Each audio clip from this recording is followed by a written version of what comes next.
Welcome to our channel. Today we how to enable electronic ID cards with Progressive, complete guide step by step clearly. To enable electronic ID cards with Progressive, start by visiting the official Progressive website. Log into your existing account using your username and password.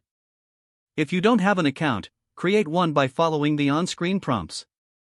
Once logged in, navigate to the account settings or profile section. Look for the option labeled Electronic ID Cards. Select this option to begin the activation process. You may be prompted to verify your identity through a security question or code sent to your email or phone. After verification, proceed to enable electronic ID cards. Review the terms and conditions provided during the process. If you agree, accept the terms to activate your electronic ID cards. Once activated, you can access your electronic ID cards directly from your account. You may also have the option to download or email the ID cards for your records. Make sure to check that all vehicle information is correct. If everything looks correct, save your electronic ID cards for easy access in the future. Remember that activating electronic ID cards allows for quicker access during roadside assistance or law enforcement stops. You can return to your account anytime to view or print your electronic ID cards. Ensure that your contact information is up to date for timely notifications or updates. Enjoy the convenience of having your insurance ID cards readily accessible on your mobile device.